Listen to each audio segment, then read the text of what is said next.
Sa wakas, natupad na rin yung hinihiling kong spaghetti. Matagal ko na itong pinapaluto kay mami pero laging busy. Kaya nga ako na lang yung nagluto.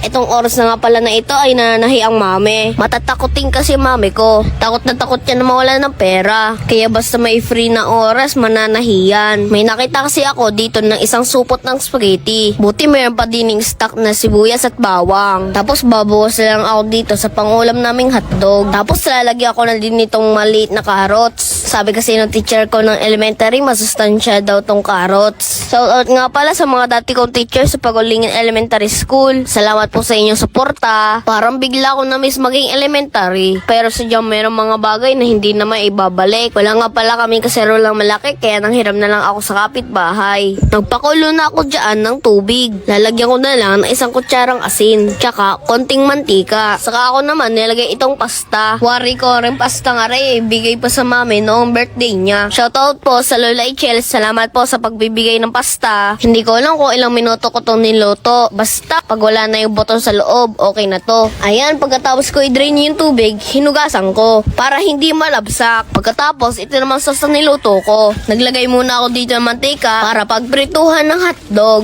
Dapat dadamihan ko yung hotdog kaya lang baka hanapin ng mami. Nung maluto yung hotdog, itinabi ko lang muna. Saka ako nagisa dito ng sibuyas at bawang. Bawang nga pala muna, saka yung sibuyas. Mahirap din pala buksan tong corn beef. Sabi, easy open to. Sunog na yung sibuyas, di ko pa to nabubuksan. Pati pagtataktak, mahirap. Palibhasay, malamig. Kapit na kapit sila sa isa't isa. Isa na all. Sa wakas, napaghiwalay-hiwalay ko na rin sila. Nang aking maigis na itong corn beef, nailagay ko na itong sweet blended spaghetti sauce. Nilaglagan ko lang ito ng tubig para masimot. Sayang naman kung hindi sasaidin. Nilagyan ko nga din pala nitong tamis anghang na banana ketchup para mas dumami yung sauce. Masarap kasi kapag sobra-sobrang sauce. Sinaid ko na din yung isang bote. Kayo po, anong gusto niyo sa sauce? Inilagay ko na nga din itong ginadgad kong carrots. Tinimplahan ko lang naman na isang teaspoon ng paminta. Isang cube ng nor beef. Tsaka nitong isang latang reno. Husay ako sa mami. Inutas ko na itong mga dilata niya. Sana masarapan siya. Kung hindi, lagot ako. Nailagay ko na nga rin pala itong hotdog. Masyado lang ako excited kaya hindi ko na-videohan. Para sa final na lasa, nilagyan ko na itong 3 kutsarang asukal. Ayan, mukhang masarap na. Ay, may natira pa palang cheese sa mami nung nagluto siya ng puto. Kaya ito, nilagyan ko na. Bago ko sila tawagan, syempre ako munang titikim.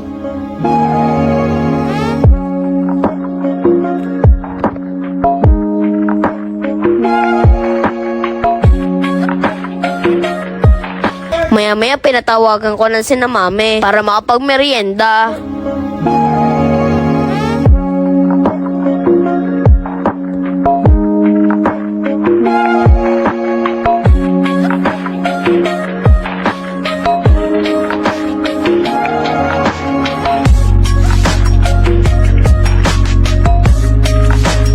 Wari ko isa mga pinsan ko pala ang ubos na rin niluto ko Pero ayos lang. Gusto ko sila'y mabubusog. O siya, hanggang dito na lang. Salamat po sa inyong panonood. Bye-bye! Hindi pa kami napag-grocery dahil wala pang sahod. Mananaid muna kami dito ng stock dito sa bahay. Luluto muna ako ng pang-ulam ngayong tanghalian. Itong tirang macaroni, inilaga ko muna ng half cook na may konting asin. Tapos dinurog ko naman ng bahagya. Tapos nilagyan ko din ng 2 itlog at saka ginayat na sibuyas at bawang. Sa pampalasa ay asin, paminta at magic sarap. Tapos nilagyan ko din ng konting cornstarch para may lutong. Then hinalo-halo ko lamang pero hindi ko dinurog. At yan, ready na para iprito. Nagpainit na ako dyan ng mantika at naglagay na ako ng 1 kutsara nitong lulutuin ko. Pinalapad ko lang dahil mababaw lang itong mantika. Ano kayang tawag dito sa lutong ito? Macaroni omelette? Pwede kaya? Comment naman kayo dyan kapag talagang walang pang ulam. Hindi pwedeng ipikit lang yung gutom. Lalo na pag may maligalig ka pang kapatid. Duda pa nga siya kung ano ito. Ang alam niya kasi wala na talaga kami pang ulam. Sinabi ko naman giniling na chicken. Nung natikman naman niya, naniwala naman. Pati si ate naniwala din. Kaya nasira na naman yung diet niya. O siya, yun lang. Hanggang sa muli. Bye-bye!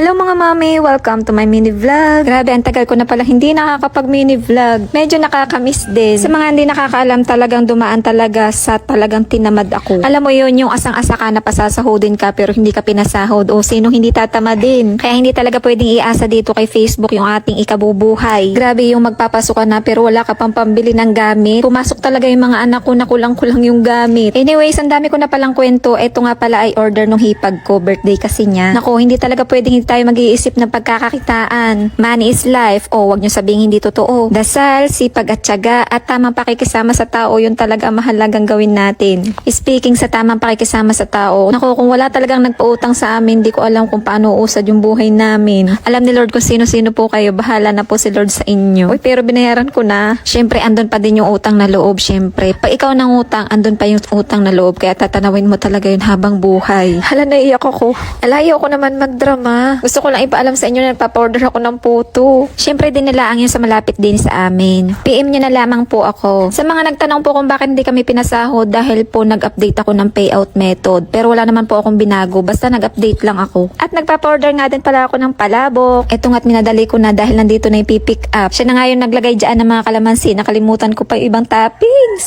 O siya, hanggang dito na lang. Follow me for my next mini vlog. Ulit-ulitin ko sa'yo ang nadarama ng aking puso. Ang damdamin ko'y para lang sa'yo, kahit kailanman magbabago. Ikaw ang laging hanap-hanap.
Pwede rin pala yung garning luto sa tawilis. Bumili nga pala kami ng tawilis kahapon dahil nga ito yung pinakamura. Marami namang mura pero ito talaga yung pinakamura. 60 pesos nga lang ang kilo nito at sabi nga ni Mister ay masarap daw itong ginataan. Kaya lang kapag ginataan ay pahirapan namang pakainin yung mga bata.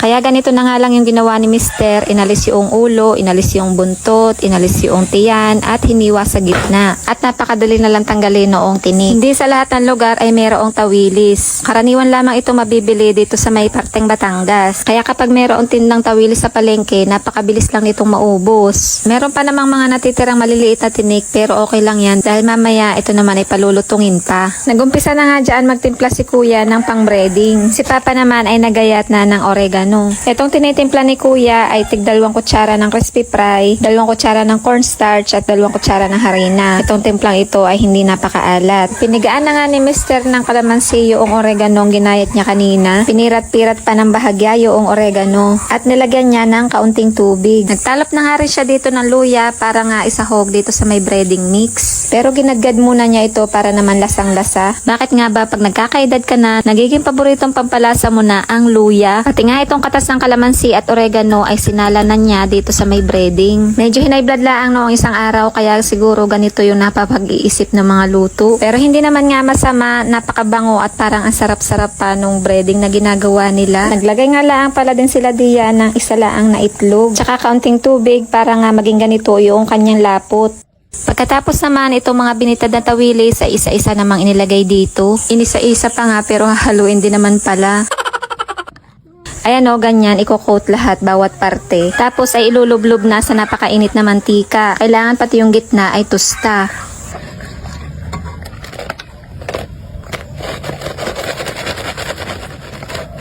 Pwede naman damihan yung salang para mabilis, basta alalay lamang sa apoy.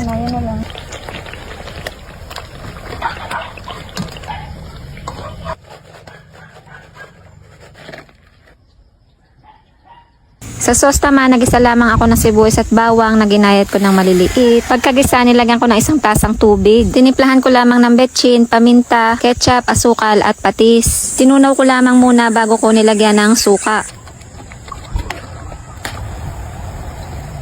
Kapag tinikman at okay na yung lasa, pwede na itong lagyan ng pampalapot. Tinunaw na cornstarch yung ginawa kong pampalapot din. Ayan, at ready to serve na ang ating sauce. Mayroon nga pala din ng binigay ang inay na isaladang mangga. Abangan naman ay bagay na bagay rin aridini sa crispy tawilis na ginawa namin kanina. Arin namang sauce na ginawa ko ay napakasarap ng iulam sa kanin. O siya mga mare, kain tayo.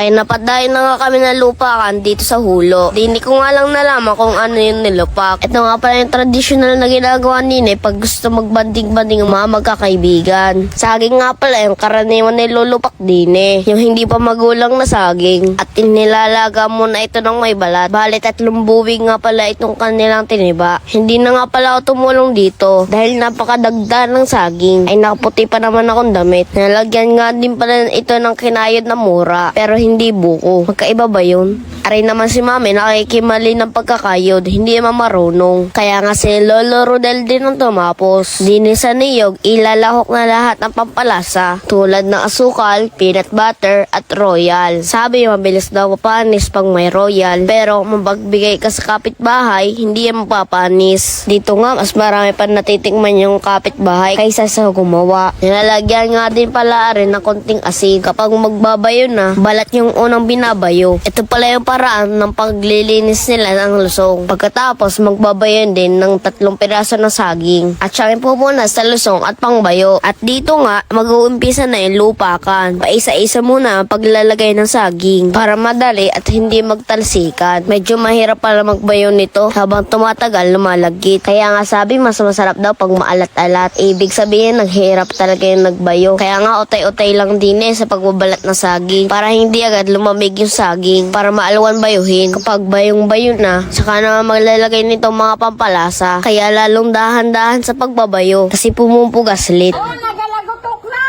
Ba't sila gay tuwang-tuwa pag pumupugaslit itong sabaw? Habang sila ay busy-busy sa pagbabayo, kami naman ay naglalaro ng paltik. Mamaya na lang ako makikimali-mali pag kami kakain na. Di ko naman kasi gets kung anong ginagawa nila. Magtitiba ng saging, babayuhin, bibili ng sangkap, plating, tapos ipapamigay. O diba ang babait ng mga tao dito? Ayun o, nakatikim na yan at masarap pala. Kaya ayan, nagbayo-bayo na ako. Mahirap pala talaga, kailangan malakas ang braso. Dati meron din natatanggap ng ganitong bigay, pero hindi ko pinapansin. Hindi ko pa masyado na-appreciate noon. Grabe din palang effort bago makagawa ng nilopak. Salamat po Lolo Rodel sa pag-aaya sa amin. Para kapag meron kaming matiba sa amin, ako naman mag-aaya sa mga kaibigan ko. Para maranasan din nila. Ayun na lamang. Hanggang sa muli. Bye-bye.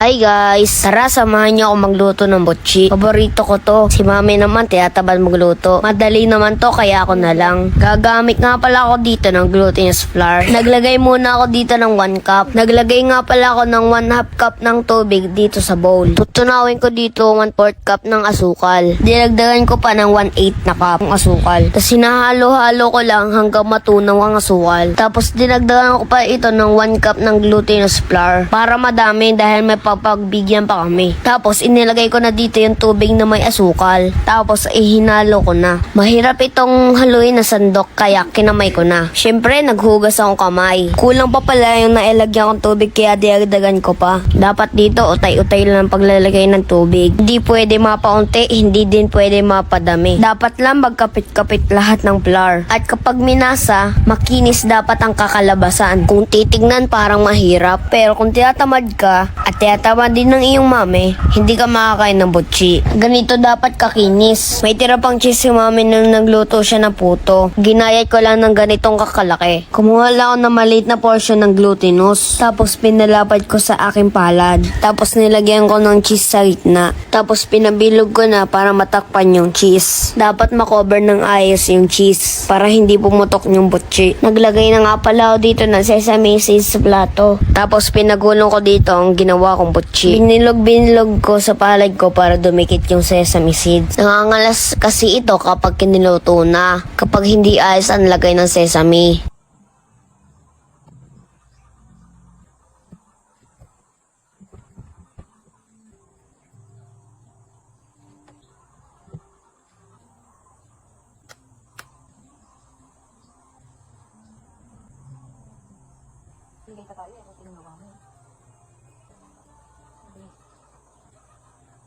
Ito na nga pala yung mga nagawa kong butchi. Sa kahoy kami magluluto ngayon dahil naubusan kami ng gasol. Dapat maraming mantika ang ilalagay dito. Kaso, konti lang yung lagay ko. Dapat lumulubog yung butchi para kapag luto na, lulutang na lang siya. Kaso, kailangan magtipid ng mantika. Kaya okay na yan. Dapat mahina lang yung apoy para hindi mabigla yung luto. Minsan kasi hilaw yung loob, sunog yung labas. Kapag ganito na mukhang sunog na, hanguin na para hindi pumait.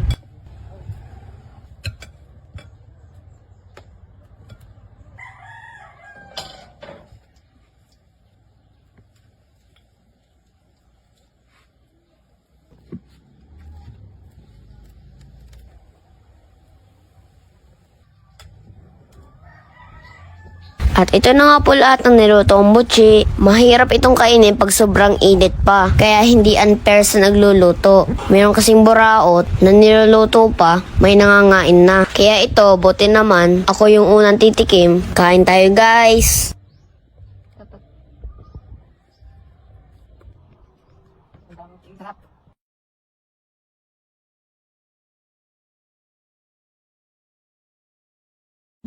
Salamat po sa inyong panonood. Hanggang sa muli. Bye-bye.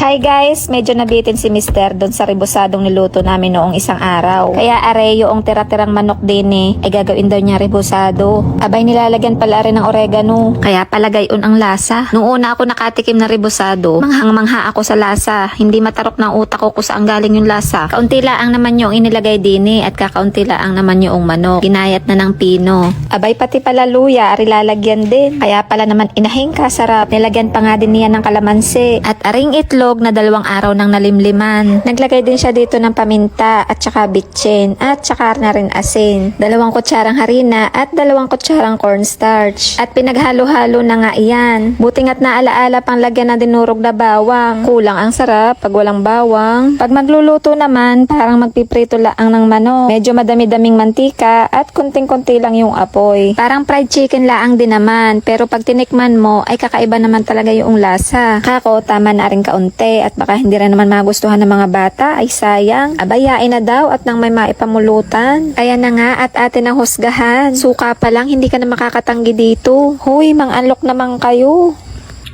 Sarap. Sa usaw.